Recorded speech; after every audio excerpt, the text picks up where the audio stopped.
चलो बच्चों, तो आज हम लोग ओसी में चैप्टर नंबर 8 कंटिन्यू करते हैं, जिसका नाम है सोर्सेज ऑफ बिजनेस फाइनेंस। देखो, इस चैप्टर में हमने चैप्टर का पहला पार्ट कंप्लीट किया था कि जिसमें हमने ये देखा था कि बिजनेस फाइनेंस के दो टाइप्स होते हैं ना, owner fund and borrowed fund. जिसमें से ऑनर फंड हमने कंप्लीट किया कि मालिक का खुद का पैसा, कि जिसे देना कंपलसरी नहीं होता, जिसे रिटर्न करना कंपलसरी नहीं होता। अब हम लोग आज चैप्टर का दूसरा पॉइंट शुरू करें कि जिसका नाम है बोरोड फंड। बोरोड फंड मतलब उधार लिया हुआ पैसा।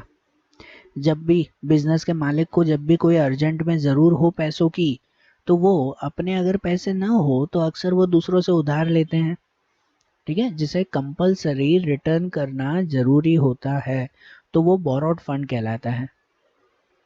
इन बोरोड फंड में भी बहुत सारे टाइप्स आते हैं, जैसे कि यहाँ पे दिया हुआ है debenture, bond, public deposit, loan from financial institutions, commercial bank, trade credit, internal corporate deposits. ये सब किस में आते हैं? बोरोड फंड में आते हैं। तो हम लोग एक एक करके ये सब बोरोड फंड समझे ना, कि जिनमें सबसे पहला आता है वो आता है डिबेंचर। डिबेंचर क्या कहलाता है? तो debenture as it is equity share and preference shares की तरह कहलाता है। आपने ऑनर फंड में इक्विटी शेयर के बारे में समझा ना। शेयर्स मतलब क्या होता है कि जब भी कंपनी के मालिक को पैसों की ज़रूर होती है, तो उसे जितनी भी अमाउंट की ज़रूर होती है ना, उस अमाउंट के छोटे छोटे टुकड़े करके वो शेयर मार्केट में इश्यू कर देता है, जिसे शेयर्स कहते हैं ना। बरोबर ना। सब लोग उस कंपनी के शेयर्स खरीदते हैं और कंपनी के मालिक को वो पैसे मिल जाते हैं, है कि नहीं? सही बात। तो इक्विटी शेयर में कैसा होता है कि जो लोगों ने पैसे दिए ना, वो उन्हें रिटर्न करना कंपलसरी नहीं होता। लेकिन उसी की तरह, शेयर की तरह एज इट इज वैसे ही डिबेंचर इश्यू किए जाते हैं। डिबेंचर समझो शेयर का ही एक टाइप है, लेकिन डिबेंचर में कैसा कि जो लोगों ने पैसे दिए ना, वो कंपलसरी उन्हें रिटर्न करना जरूरी होता है। कंपलसरी उन्हें रिटर्न करना होता है। उस पर इंटरेस्ट भी फिक्स होता है, सब चीज़ें फिक्स होती है, टाइमिंग भी फिक्स होता है, और उन्हें रिटर्न करना भी कंपलसरी। कि अगर कंपनी में लॉस भी हो जाए ना, तो भी अपनी पर्सनल एसेट्स बेचकर भी उन्हें पैसे वापस करने होते हैं। कि अगर मुझे पैसों की ज़रूर है, तो मैंने सबसे पहले आप लोगों को कहा कि लाओ भाई सब पैसे। कि इक्विटी शेयर होते ना, तो मैं आपको ये कहता कि भाई ज़रूरी नहीं कि पैसे वापस मिले कि ना मिले। लेकिन डिबेंचर में कैसा कि मैंने अगर आपसे पैसे लिए हैं ना, आपसे अगर पैसे लिए, तो मैं आपको टाइमिंग भी बता दूंगा, इंटरेस्ट भी बता दूंगा, और सब चीज़ें पहले ही कंफर्म करके रखूंगा कि मैं आपसे इतने रुपए ले रहा हूँ, तो उसके बदले में मैं आपको इतने परसेंटेज इंटरेस्ट दूंगा, और 1 साल के बाद आपको सभी पैसे वापस मिल भी जाएंगे, या 2 साल बाद, 3 साल बाद, जो भी टाइमिंग हो। तो ये पर्टिकुलर डिबेंचर कहलाता है। ये बोरोड फंड कहलाता है ना, उधार लिए हुए पैसे, क्योंकि ये रिटर्न करना कंपलसरी होता है। जैसे डिबेंचर के लिए यहाँ पे भी लिखा हुआ है कि when company require more capital, then company issue debenture to raise borrowed capital. कि जब उसे ज़्यादा कैपिटल चाहिए ना, मतलब बहुत ज़्यादा जब उन्हें पैसे चाहिए हो अचानक या कोई काम के लिए, तब कंपनी ऐसे डिबेंचर इश्यू करती है। और डिबेंचर एक तरह का बोरोड कैपिटल है। ये debenture is a liability of a company. ये कंपनी की जवाबदारी है कि अगर उसने लोगों से पैसे लिए हैं तो कंपलसरी वापस देने भी है। And debenture holder are the creditor of company. जो डिबेंचर होल्डर्स होते हैं ना, मतलब जिन्होंने हमारे कंपनी के डिबेंचर्स खरीदे हैं, तो वो हमारे कंपनी के क्रेडिटर्स कहलाए। क्रेडिटर मतलब वो लोग कि जिन्हें हमें पैसा देना है, ठीक है। अगर डिबेंचर के बारे में और क्लियर समझना है, तो क्या करते हैं, उनके कैरेक्टरिस्टिक समझते हैं, ठीक है ना। उनके कैरेक्टरिस्टिक से और क्लियर होता है ना। जैसे कि पहला ही लिखा हुआ है कैरेक्टरिस्टिक में, क्रेडिटर्स ऑफ कंपनी। सही बात है ना, कि जो डिबेंचर होल्डर्स हैं वो कंपनी के क्रेडिटर्स कहलाए। क्रेडिटर मतलब कि जो हमसे पैसे लेने वाले हैं और जिन्हें हमें पैसा चुकाना है, तो डिबेंचर होल्डर कंपनी के क्रेडिटर्स कहलाते हैं। दूसरा, फिक्स रेट ऑफ इंटरेस्ट, कि इनके ऊपर रेट ऑफ इंटरेस्ट फिक्स होता है, टाइमिंग भी फिक्स होता है, कि आपको हर साल इस तारीख को इतने परसेंटेज इंटरेस्ट मिल जाएगा। ठीक है ना, भले फिर वो 10%, 8%, 12% जो भी हो, तो वो रेट ऑफ इंटरेस्ट डिबेंचर के ऊपर फिक्स होता है कि मैंने अगर आपसे पैसे लिए हैं ना, तो आपको पहले ही फिक्स बोल दूंगा कि देखो आपको इतने परसेंटेज इंटरेस्ट मिलेगा। सही बात है ना। दूसरा आता है चार्ज और बर्डन ऑन एसेट्स। डिबेंचर वो एसेट्स के ऊपर एक तरह का चार्ज या तो बर्डन है। एसेट्स मतलब कि जो भी हमारी संपत्ति कहलाई, उनके ऊपर ये एक तरह का बर्डन है। क्यों बर्डन है? क्योंकि डिबेंचर होल्डर को अगर हमने पैसे नहीं दिए ना, तो हमें अपनी एसेट बेचकर भी उन्हें पैसे देने पड़ेंगे। सही बात है कि नहीं, कि डिबेंचर होल्डर को कंपलसरी पैसे देने होते हैं, कि अगर हमें लॉस हो गया या कुछ भी हुआ तो भी डिबेंचर होल्डर्स को पैसे देने ही हैं, नहीं तो वो हमारी कंपनी के ऊपर केस कर सकते हैं। तो इसीलिए अगर लॉस भी हुआ ना, तो भी अपनी एसेट्स बेचकर, अपनी पर्सनल एसेट्स बेचकर भी उन्हें पैसे देने पड़ेंगे। इसलिए कहलाता है कि debentures are the burden on assets. बराबर ना, ये एसेट्स के ऊपर एक तरह का क्या कहलाया, बर्डन कहलाया, कि अगर लॉस हुआ तो अपनी ये चीज़ें बेचकर भी उन्हें पैसे देने पड़ेंगे। देन नेसेसिटी, के जनरली बिजनेस को जब लॉन्ग टर्म की या तो मीडियम टर्म फाइनेंस की ज़रूर हो ना, लॉन्ग टर्म की जब नेसेसिटी हो कि भाई लंबे समय के लिए पैसे चाहिए, तो ये डिबेंचर इशू किए जाते हैं। डिबेंचर में जनरली 3 साल, 4 साल, 5 साल, उसके बाद उनको पैसे वापस दिए जाते हैं। ठीक है ना, तो इसलिए जनरली ऐसे डिबेंचर तब इशू करते हैं जब बिजनेस में या कंपनी में लॉन्ग टर्म के लिए पैसों की ज़रूर हो। इनके बाद रजिस्ट्रेशन एट स्टॉक एक्सचेंज। सही बात है, डिबेंचर वो शेयर्स की तरह ही स्टॉक एक्सचेंज में, मतलब जो शेयर मार्केट कहलाता है, उसमें रजिस्टर करवाने पड़ते हैं। ठीक है ना, स्टॉक एक्सचेंज मतलब समझो शेयर मार्केट, कि जैसे सभी शेयर्स का वहाँ पे रजिस्ट्रेशन करवाया जाता है, वैसे डिबेंचर का भी। उसके बाद आता है रीपेमेंट। तो डिबेंचर की टाइम लिमिट पहले से ही फिक्स होती है कि भाई इतने टाइम के लिए ये डिबेंचर खरीदे हैं, कि समझो 3 साल के डिबेंचर, 4 साल के डिबेंचर, 5 साल के डिबेंचर जो भी हो, और उसके बाद कंपलसरी उन्हें रीपेमेंट करना होता है। मतलब कि कंपलसरी उन्हें पैसे वापस देने ही पड़ते हैं। ठीक है, हाँ कोई कोई डिबेंचर ऐसे होते हैं कि जिन्हें फिर कन्वर्ट कर देते हैं, कि डिबेंचर को फिर कन्वर्ट कर देते हैं इक्विटी शेयर्स या तो प्रेफरेंस शेयर्स में, तो फिर उन्हें पैसे देना फिर कंपलसरी नहीं होता। लेकिन ये तो एग्रीमेंट में लिखा हुआ होता है। ठीक है ना, ये अभी का टॉपिक नहीं है, ये फिर आगे आप लोग समझोगे। लेकिन इतना सिर्फ समझो कि डिबेंचर में रीपेमेंट करना कंपलसरी है। ठीक है ना, क्योंकि ये उधार लिए हुए पैसे हैं। And first preference for payment, कि बाय चांस अगर कंपनी का लिक्विडेशन होता है, लिक्विडेशन मतलब कि अगर कंपनी बंद करने का टाइमिंग आ जाता है, तब उस वक्त सबसे पहले इन डिबेंचर होल्डर्स को पैसे चुकाए जाते हैं। इक्विटी शेयर और प्रेफरेंस शेयर होल्डर को तो हमेशा आखिरी में आता है ना, कल समझा था ना हमने, कि वो तो ऑनर फंड कहलाते हैं। Equity share and preference share के अगर पैसा बचे तो उनको देना है, जबकि डिबेंचर्स को, ये डिबेंचर होल्डर्स को कंपलसरी पैसे देने हैं। तो इसलिए सबसे पहले इनको पैसे चुकाए जाते हैं जब कंपनी बंद होती हो तो। समझे ये? अब देखो, जैसे डिबेंचर के कैरेक्टरिस्टिक देखे ना, अब वैसे ही इन डिबेंचर के टाइप्स देखें तो डिबेंचर्स के सिंपली 3 टाइप्स हैं। सबसे पहला सिक्योर्ड डिबेंचर।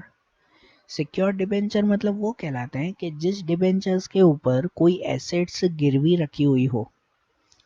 जब हम कोई कंपनी के डिबेंचर्स खरीदते हैं ना, तब उस वक्त हमें और कुछ नहीं, सिर्फ एक सर्टिफिकेट मिलता है, जैसे शेयर्स में मिलता है। इक्विटी शेयर और प्रेफरेंस शेयर्स में बताया था, वैसे ही इसमें भी डिबेंचर खरीदते वक्त भी सिर्फ एक सर्टिफिकेट मिलता है, जिसके ऊपर सब टर्म्स एंड कंडीशन सब लिखी हुई होती हैं।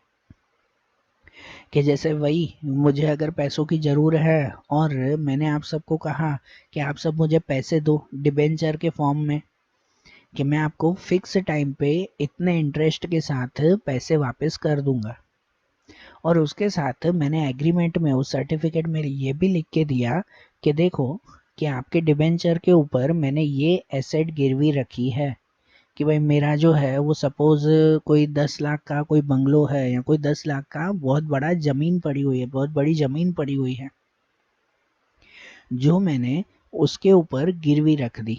कि आपके एग्रीमेंट में, उस सर्टिफिकेट में मैंने लिख दिया कि अगर बाय चांस कंपनी को लॉस भी हुआ ना, तो मैं अपनी ज़मीन बेचकर भी आप लोगों को पैसे चुका दूंगा।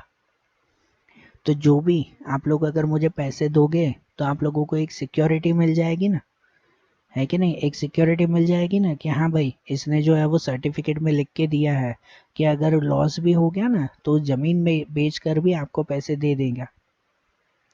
तो इसका मतलब हमारे पैसे कहीं पर भी जाएंगे नहीं। और ऐसे जो डिबेंचर्स होते हैं ना, उन्हें सिक्योर्ड डिबेंचर कहते हैं।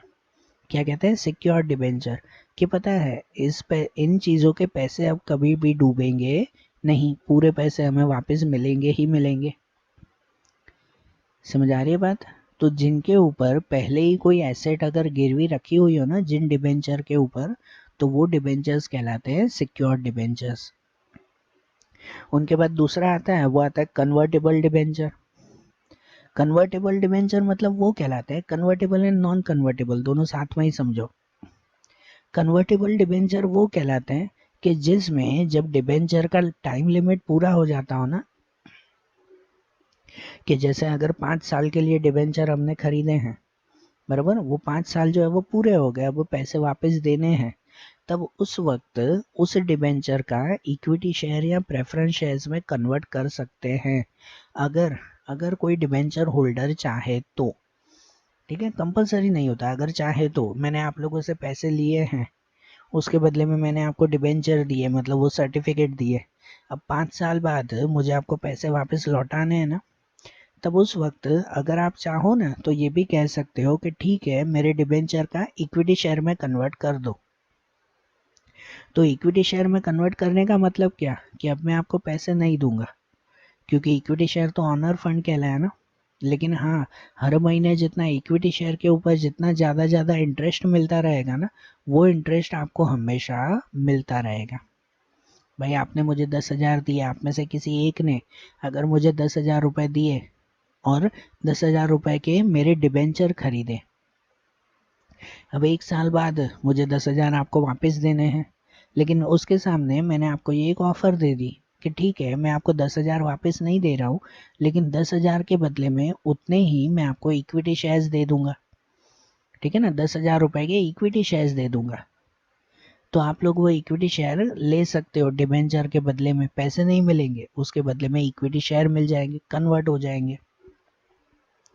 इक्विटी शेयर से फ़ायदा ये है कि जब तक बिजनेस चलता रहेगा ना, तो तब तक आपको उसका इंटरेस्ट मिलता रहेगा। ये हमने इक्विटी शेयर में समझा था ना।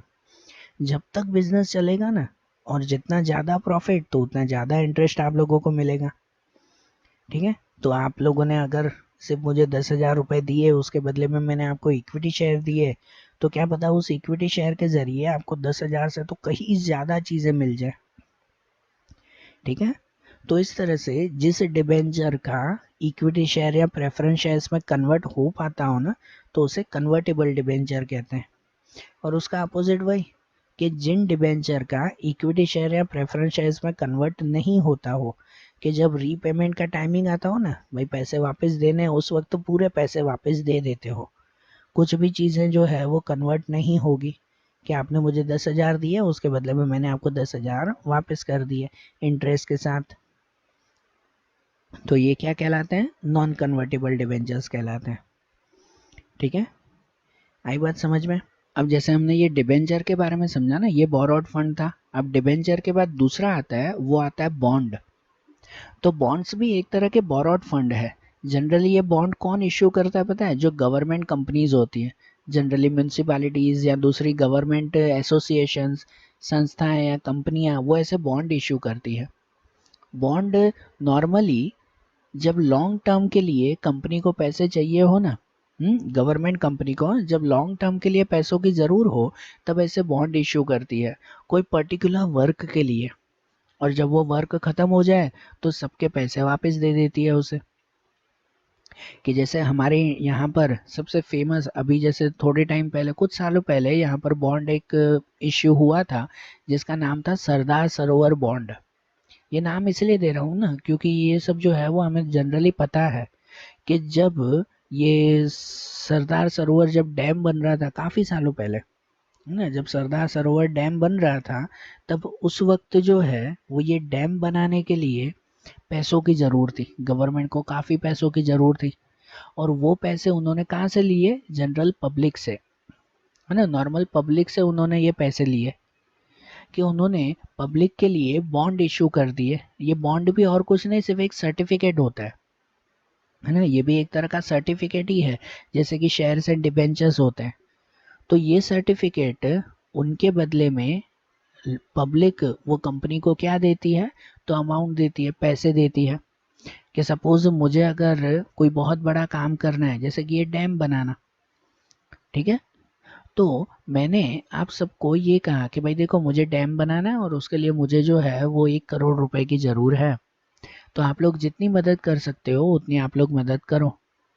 उसके बदले में मैंने ये बॉन्ड इशू किए हैं, और ये बॉन्ड पर्टिकुलर अमाउंट के हैं, कि जैसे कि 10-10 हज़ार के बॉन्ड, 50 हज़ार के बॉन्ड, 1 लाख के बॉन्ड, ठीक है, ये बॉन्ड की अमाउंट होती है, ठीक है ना। बॉन्ड और कुछ नहीं ना, एक सर्टिफिकेट ना, कि जैसे किसी ने मेरा 1 लाख का एक बॉन्ड खरीदा, किसी ने मेरे 50 हज़ार के 4 बॉन्ड खरीदे, ठीक है, तो उसके सब ने जितने जितने बॉन्ड खरीदे तो उसके बदले में मुझे 1 करोड़ रुपए मिले ना, ठीक है। और इन बॉन्ड से मुझे तो फायदा हो जाता है कि चलो मेरा काम हो जाएगा, कि अगर मुझे ये बड़ी सी डैम बनानी है, सरदार सरोवर डैम, तो उसके लिए ये बॉन्ड जो मैंने सबको दिए उसके बदले में उन सब ने लोगों ने मुझे पैसे दिए, तो मेरा काम तो हो गया ना।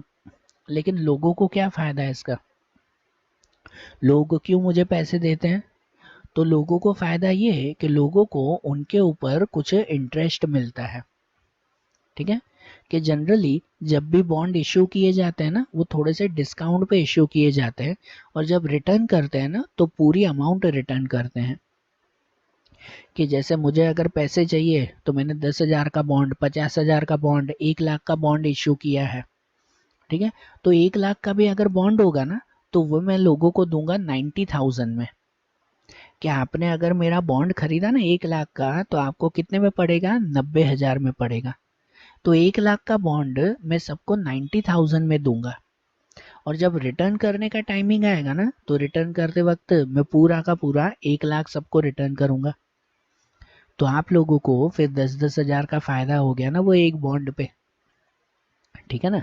तो इस तरह से बॉन्ड वो जनरली गवर्नमेंट ऐसे इश्यू करती है, और ये भी बोरोड कैपिटल ही है ना, ठीक है ना। ये बॉन्ड भी समझो कंपनी के लिए लायबिलिटी कहलाती है ना। और जो बॉन्ड होल्डर्स कहलाए ना वो कंपनी के क्रेडिटर्स कहलाए, कि जिनको कंपलसरी पैसे वापस देना जरूरी है। समझ आ रही है बात? तो ये बॉन्ड भी इनकी तरह ही हुआ ना। और दूसरा दूसरा बॉन्ड के बाद आता है जो बोरोड कैपिटल में ही माना जाता है, वो है पब्लिक डिपॉजिट। क्या कहलाता है? Public deposit. ये भी एक तरह का बोरोड कैपिटल है। हुँ? कि जब कंपनी को शॉर्ट टर्म के लिए, शॉर्ट टर्म है जनरली 6 मंथ से 36 मंथ तक, मतलब 6 महीने से लेकर 3 साल के बीच में अगर उन्हें पैसे की ज़रूर हो, कोई लॉन्ग टर्म नहीं है, 5 साल 10 साल के लिए नहीं, लेकिन शॉर्ट टर्म के लिए अगर उन्हें पैसों की ज़रूर है ना, हुँ?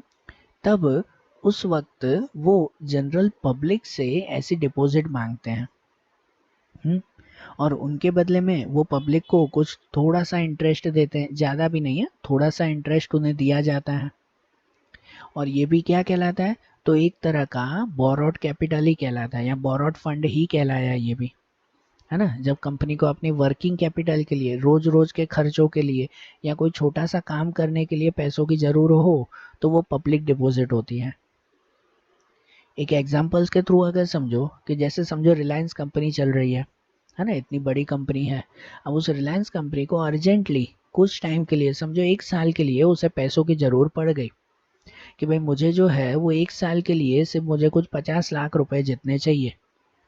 तो इसमें ना वो कंपनी, रिलायंस कंपनी कोई शेयर्स की तरह कोई सर्टिफिकेट नहीं देगी, कुछ भी नहीं देगी, है ना। खाली एक छोटा सा बिल बनता है, छोटा सा बिल, छोटे से कागज पे समझो लिखा हुआ, या आज के टाइम में तो मेल या मैसेज जैसे होता है वो, कि उसमें रिलायंस कंपनी जनरली पब्लिक को अनाउंस करेगी कि मुझे 1 साल के लिए कुछ इतने लाख रुपए की ज़रूर है, जिसको इच्छा हो वो मुझे पैसे दे सकते हैं, ठीक है। ये पब्लिक डिपॉजिट कहलाए, जनरल पब्लिक से। अब समझो हमारे इंडिया की इतने करोड़ों की पब्लिक है, तो उसमें से कुछ लाख रुपए भी, कुछ लाख लोग भी, तो उन लोगों को कुछ ना कुछ पैसे तो दे ही देंगे ना कंपनी को, ठीक है ना। और कंपनी का वो शॉर्ट टर्म के लिए यूज हो जाता है उन पैसों का, समझे ना। तो ये पब्लिक पब्लिक डिपॉजिट कहलाता है। जनरली पब्लिक से जो है वो ये पैसे लिए जाते हैं। हम्म। इसमें सिर्फ बैंक के अलावा कोई भी कंपनी ऐसा पब्लिक डिपॉजिट लोगों से ले सकती है, और वो तो लोगों की इच्छा ना कि वो उन्हें पैसे दे या ना दे। समझ आ रही है बात है कि अगर मुझे भी पैसों की ज़रूर हो तो मैं सीधा अनाउंस कर सकता हूँ न्यूज़पेपर में या टेलीविज़न पे कि भाई मुझे इतने पैसों की ज़रूर है, कौन कौन देने के लिए तैयार है। जिनको भी देना हो तो आप लोग मुझे पैसे दे सकते हो, उसके बदले में मैं आपको थोड़ा सा इंटरेस्ट दूंगा। पब्लिक डिपॉजिट पे इंटरेस्ट थोड़ा सा कम होता है, ठीक है। और ये पब्लिक डिपॉजिट के क्या फ़ायदे होते हैं, उनके एडवांटेजेस, कि कंपनी को इससे क्या क्या फ़ायदे मिलते हैं।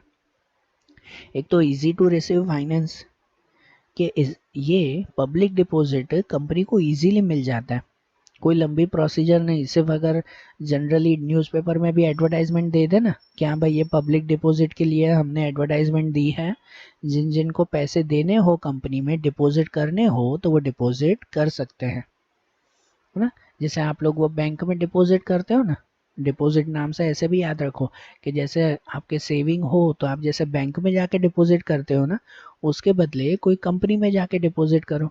बैंक में जाके डिपॉजिट करोगे अगर आप पैसे, तो क्या होगा कि बैंक आपको उस डिपॉजिट का थोड़ा सा इंटरेस्ट देगी ना, ब्याज देगी ना। अगर वही पैसे आप कोई कंपनी में जाके डिपॉजिट करोगे, कंपनी को दे के आओगे वही पैसे, तो कंपनी भी आपको ब्याज देगी, इंटरेस्ट देगी, लेकिन थोड़ा ज़्यादा देगी, ठीक है। तो इसीलिए कंपनी के लिए ये पैसे जमा करना इजी रहता है। Second, less expense and receiving finance, ऐसे पैसे के लिए ज़्यादा खर्चा भी नहीं करना पड़ता। जनरली शेयर्स या डिबेंचर लोगों से अगर मंगवाने हो तो उसके लिए शेयर इश्यू करने पड़ते हैं, शेयर मार्केट की फ़ीस भरनी पड़ती है, दूसरे बहुत सारी चीज़ें होती हैं, बहुत सारे खर्चे होते हैं। जबकि इसमें कोई भी खर्चा नहीं, सिर्फ न्यूज़पेपर में एक ऐड दे दी, तो जिन जिन लोगों को आपको पैसे देने होंगे, कंपनी को पैसे देने होंगे, वो सामने से आके दे देंगे, बराबर ना। तो इसके लिए इसमें ज़्यादा खर्चा भी नहीं होता। Then assets do not have charges, इनमें एसेट्स के ऊपर कोई चार्जेस भी नहीं लगता।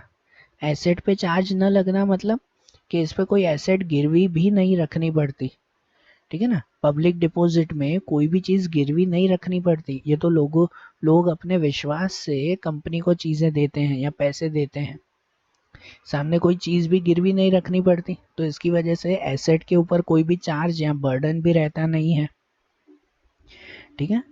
और इंटरेस्ट इज एन एक्सपेंस, ये पब्लिक डिपॉजिट के ऊपर जो इंटरेस्ट देना पड़ता है ना, वो एक छोटे से खर्चे की तरह होता है, क्योंकि पब्लिक डिपॉजिट के ऊपर ज़्यादा इंटरेस्ट देना पड़ता नहीं है, ठीक है ना, छोटा सा खर्चा होता है इसमें।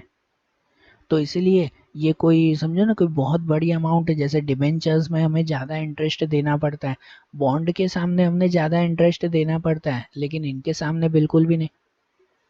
And used as working capital, इसका यूज़ कहाँ पे होता है, वर्किंग कैपिटल, जो रोज़ रोज़ के खर्चे होते हैं ना, छोटे मोटे खर्चे पूरे करने के लिए, रोज़ बरोज़ के काम पूरे करने के लिए इसका यूज़ हो जाता है, ठीक है।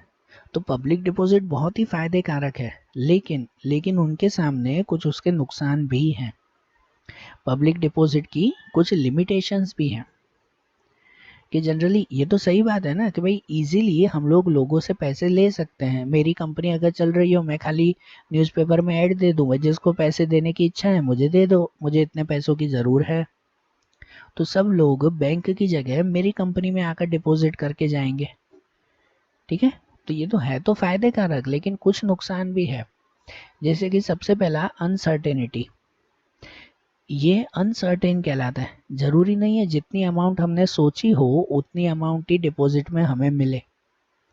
कि मैंने तो ये सोचा था और पब्लिक को मैंने ये कहा था कि भाई मुझे 20 लाख रुपए की ज़रूर है, सब लोग थोड़ा थोड़ा डिपॉजिट करो, लेकिन 20 लाख की जगह मेरी कंपनी में सिर्फ 10 लाख के डिपॉजिट हुए, ठीक है ना। अब मैं घर घर जाकर पब्लिक से ज़बरदस्ती थोड़ी कर सकता हूँ कि पैसे लाओ, वो तो अपनी इच्छा से देंगे ना, और उन्होंने अपनी इच्छा से समझो दिए ही 10 लाख रुपए, तो अगर मुझे मिले ही इतने तो फिर ये तो अनसर्टेन रहता है ना कि जरूरी नहीं जितने सोचे हो उतने हमेशा मिल सके। दूसरा इनसिक्योरिटी टू इन्वेस्टर्स, कि इसमें जो इन्वेस्टर्स होते हैं ना उनके ऊपर इनसिक्योरिटी रहती है। हमने इसके एडवांटेजेस में देखा कि एसेट्स के ऊपर कोई चार्जेस कोई बर्डन नहीं रखता, मतलब कोई भी चीज़ हम लोग इसके बदले में गिरवी नहीं रखते। तो इन्वेस्टर्स के ऊपर तो समझो एक तरह का इनसिक्योरिटी, एक तरह का रिस्क रहेगा ना। वो तो यही कहेंगे ना मेरे पैसे डूब गए तो। मैंने पब्लिक को ये कहा कि भाई मुझे पैसों की ज़रूर है, तो पब्लिक तो सबसे पहले यही कहेगी ना कि इसके सामने गिरवी क्या रख रहे हो, कि अगर मुझे अपने पैसे वापस नहीं मिले तो फिर क्या करेंगे। सही बात है ना। तो इसीलिए इन्वेस्टर्स के लिए ये एक तरह की इनसिक्योरिटी रहती है, पैसे डूबने के चांसेस रहते हैं। दूसरा फेयर वेदर फ्रेंड्स। ये एक चीज़ ध्यान से समझना। फेयर वेदर फ्रेंड्स मतलब क्या कहलाता है पता है, ये एक कहावत है। फेयर वेदर फ्रेंड्स का मतलब कहलाता है कि अच्छे समय के सिर्फ दोस्त, है ना, अच्छे समय के दोस्त। हमें भी पता है ना कि जब हमारा एक जनरल एग्जांपल दे रहा हूँ, पर्सनल एग्जांपल, कि जनरली हमारा जब समय अच्छा चल रहा हो ना, है ना, सब कुछ ठीक चल रहा हो, उस वक्त हम कोई अपने दोस्त से मदद मांगने जाते हैं ना, तो सब दोस्त हमारी मदद करेंगे कि हाँ भाई उस वक्त हमारा टाइम अच्छा चल रहा है। लेकिन जब हमारा टाइम बुरा चल रहा हो ना, तब उस वक्त लोगों से मदद मांगने जाओ ना दोस्तों से, तो जनरली वो भी हाथ फिरा देंगे कि नहीं भाई यार मैं तुम्हें पैसे तो दे दूँ उधार, फिर तुम वापस नहीं दो तो, है कि नहीं। बुरे वक्त में फिर कोई भी साथ नहीं देता। इसलिए इसके लिए कहा जाता है फेयर वेदर फ्रेंड्स, कि सिर्फ अच्छे समय के दोस्त। जनरली जब कंपनी की हालत अच्छी चल रही हो और उस वक्त अगर कंपनी लोगों से पब्लिक डिपॉजिट मांगती है ना, लोगों को रिक्वेस्ट करती है कि यार मुझे पैसों की ज़रूर है, आप लोग मुझे पैसे दो, तो सब लोग उसे पैसे दे देंगे।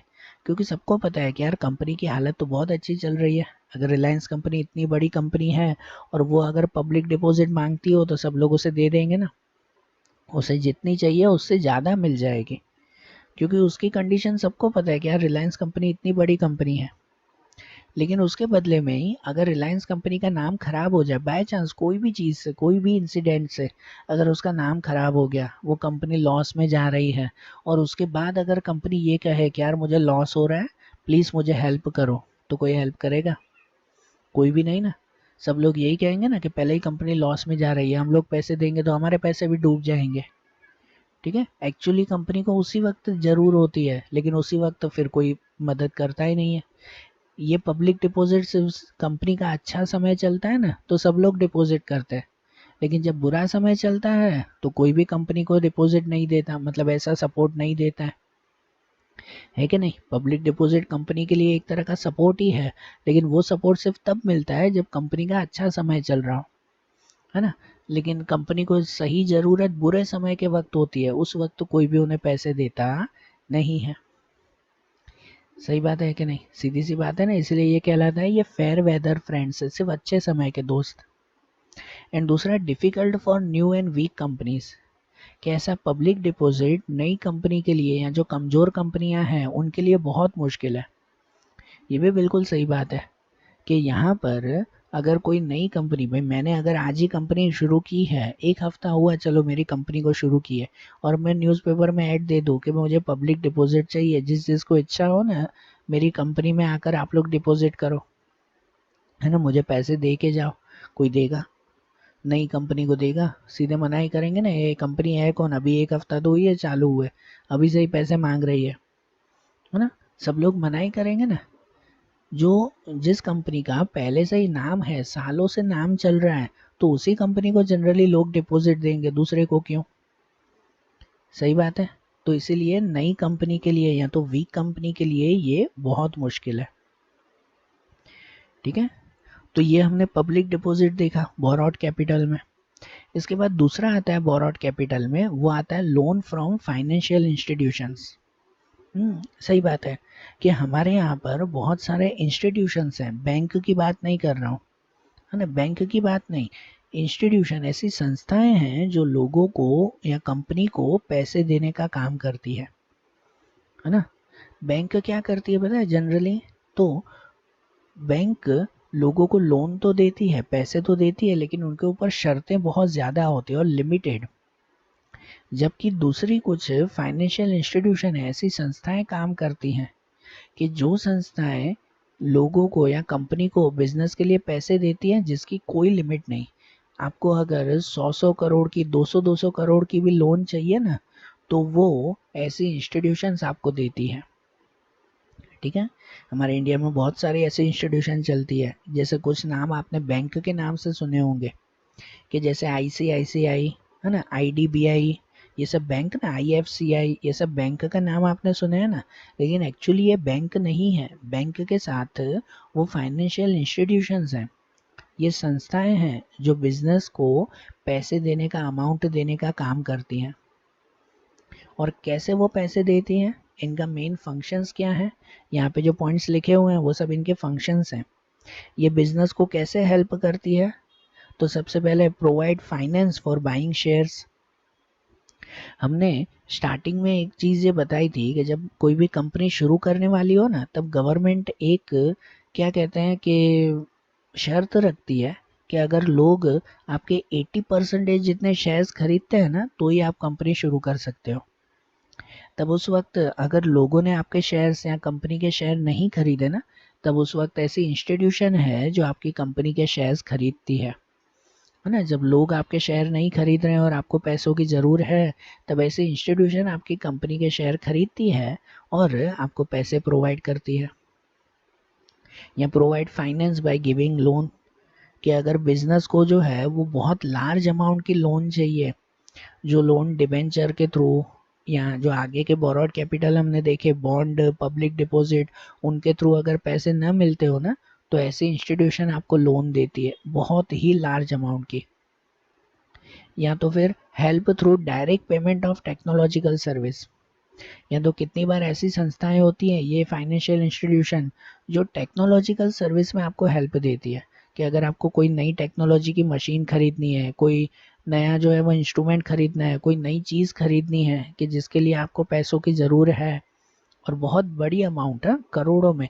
एक चीज़ बता रहा हूँ, यहाँ फाइनेंशियल इंस्टीट्यूशन में लाखों में तो बात होती ही नहीं है, हमेशा करोड़ों में बात होती है।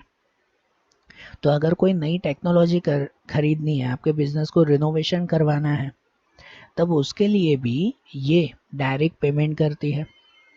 मतलब ये फाइनेंशियल इंस्टीट्यूशन बिजनेस को क्या कहती है कि आप टेक्नोलॉजी खरीदो, उसके बदले में पेमेंट हम देते हैं, उसके पैसे हम देंगे, आप लोग बाद में हमें दे देना। ये है तो बोरोड कैपिटल ही ना, फिर इन संस्थाओं को हमें वापस पैसा तो देना ही पड़ेगा ना। मैंने अगर ऐसी संस्था से पैसे लिए करोड़ों रुपए, तो मुझे वापस भी तो देने ही है ना। सही बात है ना। लेकिन ये इंस्टीट्यूशन का फ़ायदा यही है कि आप लोगों को जितनी भी अमाउंट चाहिए उतनी अमाउंट आपको मिल जाती है। दूसरा, प्रोवाइड गारंटी, कि जनरली जब हम शेयर्स या डिबेंचर्स जब इश्यू करते हैं, तब पब्लिक को एक तरह की गारंटी चाहिए होती है कि कहीं हमारे पैसे डूब तो नहीं जाएंगे। तब ऐसी इंस्टीट्यूशन वो लोगों को, पब्लिक को एक तरह की गारंटी देती है। ये गारंटी देती है कि अगर कंपनी को लॉस भी हुआ ना, तो हम लोग आपके पैसे चुकाएंगे, आप चिंता मत करो। ठीक है ना। तो समझो उस कंपनी का बैक सपोर्ट की तरह ये काम करते हैं। ये फाइनेंशियल इंस्टीट्यूशन क्या काम करती है, बैक सपोर्ट, है ना। मेरी कंपनी चल रही है, तो लोग जनरली मेरे सामने क्वेश्चन ही रखेंगे ना कि मैं आपको पैसे क्यों दूं, मेरे पैसे डूब जाएं तो। तब ऐसी इंस्टीट्यूशन हमारा बैक सपोर्ट रहती है कि भाई आप, ये इंस्टीट्यूशन लोगों को कहती है कि आप चिंता मत करो, पैसे डूबेंगे नहीं, हम लोग बैठे हैं।